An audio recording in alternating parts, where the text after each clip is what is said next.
கர்த்தராகிய இயேசு கிறிஸ்துவின் நாமத்திற்கு மகிமை உண்டாவதாக. கர்த்தருக்குள் பிரியமானவர்களே, இந்த நாளுக்கான சிந்தனை பகுதியை நாம் கொஞ்சம் நேரம் எடுத்து சிந்திச்சு பார்க்கலாம்.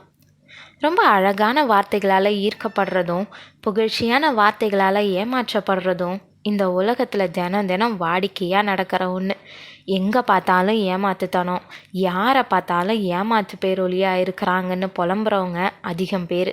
வஞ்சகம் நிறைஞ்ச இந்த உலகத்தில் வாழக்கூடிய நாம் கொஞ்சம் ஜாக்கிரதையாக இல்லைன்னா நமக்கு சொந்தமானதை நம்ம இழந்து போய் தவிப்போம். அதே போல தான் நம்மளுடைய ஆத்மாவை குறித்து நாம் விழிப்பாக இல்லைன்னா நம்மளுடைய ஆத்மாவும் வஞ்சிக்கப்பட்டு போயிடும். இந்த உலகமே வஞ்சகனுடைய கையில் இருக்குதுன்றதை நம்ம என்றைக்கும் மறக்கக்கூடாது. ஒருவேளை நான்லாம் ஏமாற மாட்டேன் அப்படின்னு நீங்கள் நினைப்பீங்கன்னா நீங்கள் உங்களையே வஞ்சிக்கிறீங்கன்னு அர்த்தம். வஞ்சகம் யாரையும் விட்டு வைக்கிறது கிடையாது. எப்படியாப்பட்டவங்களையும் வஞ்சகம் பாதிக்க முடியும்னு வேதம் நமக்கு படித்து கொடுத்துருக்குது. வஞ்சகத்துடைய பாதிப்பு அதிகன்றதுனால நம்ம கவனமாக இருக்க நமக்கு நிறைய எச்சரிப்புகள் வேதாகமத்தில் கொடுக்கப்பட்டிருக்குது. ஏன்னா பிசாசானவன் எவனை விழுங்கலாமோன்னு வகை தேடி சுற்றி திரிகிறான் இல்லையா. வஞ்சகங்கள் எல்லாம் நம்மளை சரின்னு நம்ப வச்சு ஏமாற்றும். மேலோட்டமாக எல்லாம் நமக்கு நன்மை போல் தெரியும், ஆனால் அதுக்கப்புறம்தான் பெரிய ஆபத்து இருக்கும். என்னை யாரும் ஏமாற்ற முடியாது, நான் விழவே மாட்டேன்னு சொன்னவங்க நிறைய பேர் எல்லாத்தையும் இழந்து போயிருக்கிறாங்க. இந்த பிசாசுடைய வஞ்சனையை பற்றி கொஞ்சம் நேரம் எடுத்து சிந்திப்போம். ஒரு மனுஷன் சந்தையில் கொழுத்த ஆடு ஒன்று வாங்கிட்டு வந்தான். அவன் வீட்டுக்கும் சந்தைக்கும் அரை நாள் நடக்கிற தூரம். ஆட்டை இழுத்துக்கிட்டு நடக்க ஆரம்பித்தான். வழியில் 4 திருடங்க அவனை ஏமாற்றி ஆட்டை அபகரிக்க நினச்சாங்க. அவன் கொஞ்ச தூரம் நடந்ததுமே அவங்களில் ஒருத்தன் வந்து, இந்த நாய் ரொம்ப அழகாக இருக்கே அப்படின்னு சொன்னான்.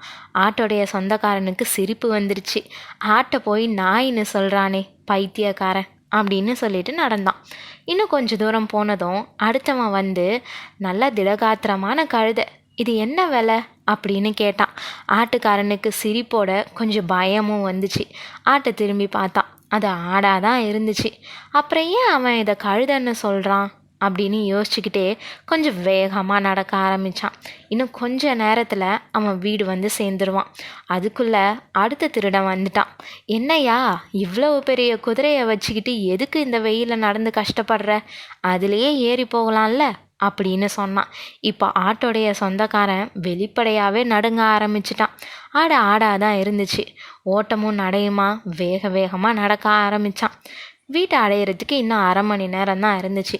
இப்போ 4வது திருடன் எதிர வந்து பயந்து நடுங்கிறது போல் நடித்து அவன்கிட்ட, இவ்வளோ பயங்கரமான கரடியை ஆட்டுக்குட்டி மாதிரி கட்டி இழுத்துட்டு போறியே, நீ மனுஷனா இல்லை வேற ஏதாவதா அப்படின்னு கேட்டுகிட்டே இருக்கும் போது இவன், ஐயோ இது ஆடு இல்லை பிசாசு, என் ஆட்டை விட்டுடு அப்படின்ட்டு அலறி அடிச்சுக்கிட்டு திரும்பி பார்க்காம ஓடிட்டான்.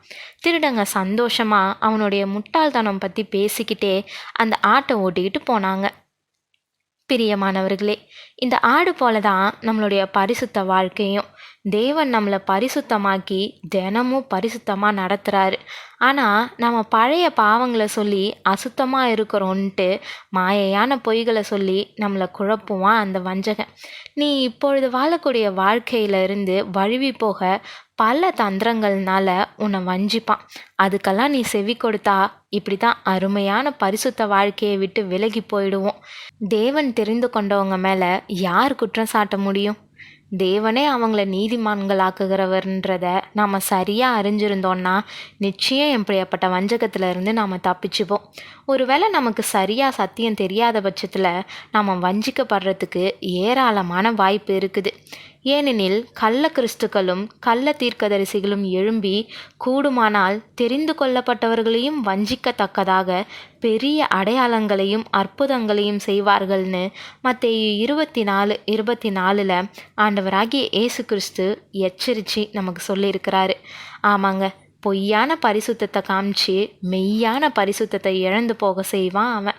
ஜாக்கிரதையாக இருங்க. பரிசுத்த ஆவியானவருக்கு செவி கொடுப்போம். வீண் சம்பிரதாயங்கள், சடங்குகள், மாயமான ஆராதனைகளுக்கு நாம் விலகி இருப்போம். அநேக விதமான கள்ள போதனைகளால் அலையாமல் கர்த்தரை பற்றி கொள்வோம். பரிசுத்த பிள்ளைகளா அவரால் நடத்தப்படுவோம்.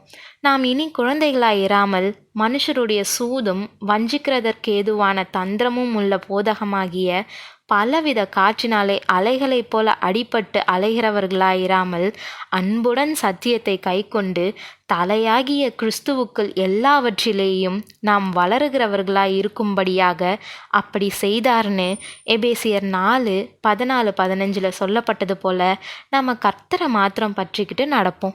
வஞ்சனைக்கு தப்புறத்துக்கு அவருடைய அடைக்கலத்தில் எப்பொழுதும் இருப்போம். ஜாக்கிரதையாக இருப்போம். தேவன் தாமே உங்களுக்கு கிருபையும் தயையும் செய்வாராக. ஆமேன்.